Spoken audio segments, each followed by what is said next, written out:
আসসালামু আলাইকুম। আশা করি ভালো আছেন প্রিয় ভাই বোনেরা।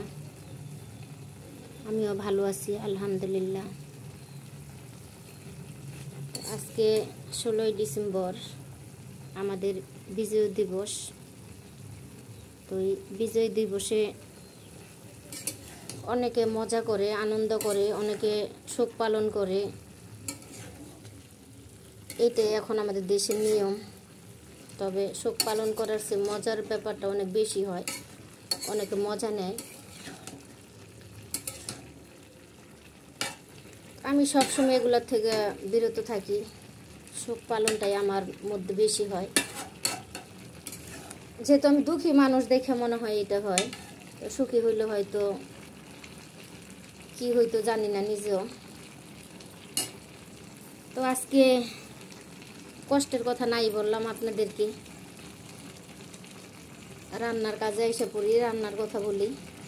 আজকে আমি এই বিজয় দিবসের দিনে রান্না করতেছি হইল সবজি তরকারি, নিরামিষ, যেটাকে বলে নিরামিষ। তো এখানে কপি আছে, তারপর আপনার মাটির নিচের আলু আছে, গুলালু আছে, টমেটো আছে। আজকে টমেটো আগেই দিয়ে দিছি, তারপরে পেঁয়াজের পাতা আছে।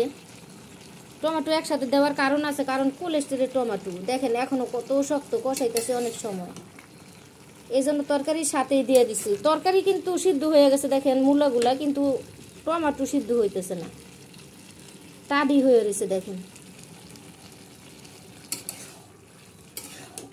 তো আজকে এই দিনে হয়তো অনেকে গোস্ত রান্না করে, বিরিয়ানি পাকায়, পোলাও পাকায়। তো আমি আজকে এগুলার ভিতরে নাই ঢুকলাম। আজকে আমি মজার খাবার খাই, যেটা আমি সবসময় খাইয়া থাকি, ওইটাই রান্না করলাম। আল্লাহ যা রিজিকে যা রাখে আল্লাহ। তো এখন ডাইকে দিব।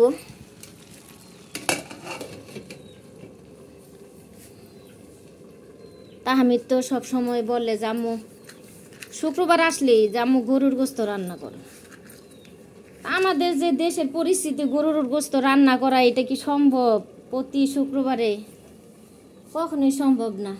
তো আজকে 16ই ডিসেম্বর, আজকেও বাবা বলছিল তাহমিদ কয় আম্মু গরুর গোস্ত রান্না করো।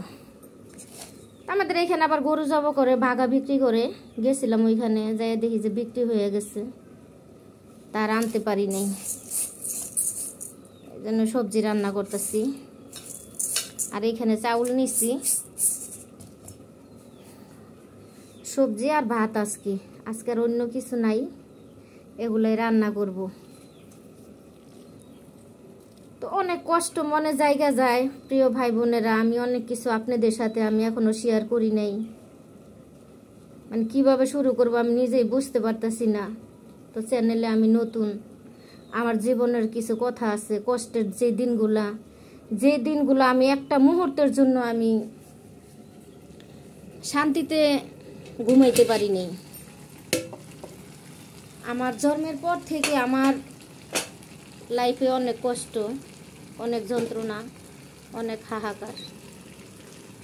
তো কষ্ট আমি কখনো কারো কাছে শেয়ার করতে পারি না, বা শেয়ার করিও নাই।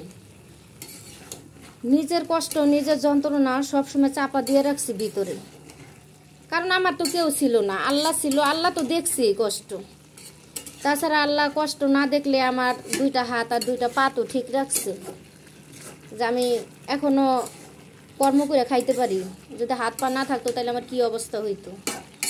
এই জন্য আল্লাহর কাছে অনেক অনেক শুকরিয়া আদায় করি যে আল্লাহ আপনি আমার অনেক ভালো রাখছেন। আল্লাহ শুক্র আলহামদুলিল্লাহ যে আল্লাহ আপনি আমার অনেক ভালো রাখছেন। তো ঝোল দিয়ে দিলাম, এখন 10 মিনিট রাখার পরেই নামাবো। এখন চাইলটা ধুয়ে নিয়ে আসি। তো আমার প্রিয় ভাই বোনেরা, আমার ভিতরে অনেক কষ্ট, আমি এগুলো আপনাদের সাথে শেয়ার করব, প্রকাশ করব। আমি প্রকাশ না করলে হয়তো আমার হাজবেন্ড অনেকটা লাই পেয়ে যাব, যে আজকে এতটা বছর কেন আমার লাইফে কষ্ট, আমি তার জন্য অপেক্ষায় আছি। আজকে কেন আমার সে তিলে তিলে কষ্ট দিতেছে ঠিক আছে, কিন্তু তার যে ছোট একটা বাচ্চা 9 মাসের বাচ্চা রাইখা যে সে চলে গেল, তার বাচ্চাটারে তো সে দেখবে, তাও দেখে না। তারপর আল্লাহর কাছে সবসময় দোয়া করি, আল্লাহ ওনারে আপনি ভালো রাখেন, উনি যেন ভালো থাকে, প্রবাস জীবনে যেন উনি ভালো থাকে। প্রবাস জীবন অনেক কষ্টের, এটা আমি জানি। তো আমার অপরাধটা কোথায় আমি জানি না। আমার যে এত কষ্ট দিল, কেন দিল, আমার অপরাধটা কোথায়? তো আমার প্রিয় ভাই বোন,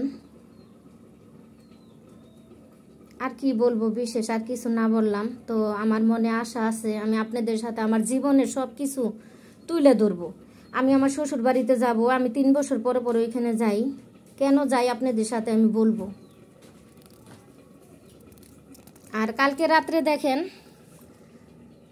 মরিচ দিয়ে ভাত খাইছিলাম, এখন মরিচ ভাজা রাখছি, ভাজা মরিচ খাইতে অনেক মজা হয়। আর এই যে পান দেখতেছেন, ডিম খাইছিলাম কালকে, ডিম খাওয়ার পর আমার খুব খারাপ লাগছিল, বমি বমি আসছিল, তখন পান নিয়ে আসছিলাম 5 টাকা দিয়ে একটা, তো একটু খাইছি একটু রাখছি। তো আপনারা কে কে পান খান আমাকে বলবেন কমেন্টে। আমি কিন্তু খাই না, মাঝে সাঝে একটু খাই মজা কইরা, এই আর কি। তো আর সামনে না গাইলাম। আপনারা সবাই ভালো থাকবেন, সুস্থ থাকবেন, আপনাদের পাশে আমাকে রাখবেন, আমি এটাই চাই। আর আমার তাহামিদের জন্য দোয়া করবেন, আমার তাহামিদ যেন মানুষের মতো মানুষ হয়, আমি যেন তারা মানুষ করতে পারি। তো আজকে এই পর্যন্তই, ভালো থাকবেন সবাই, আল্লাহ হাফেজ।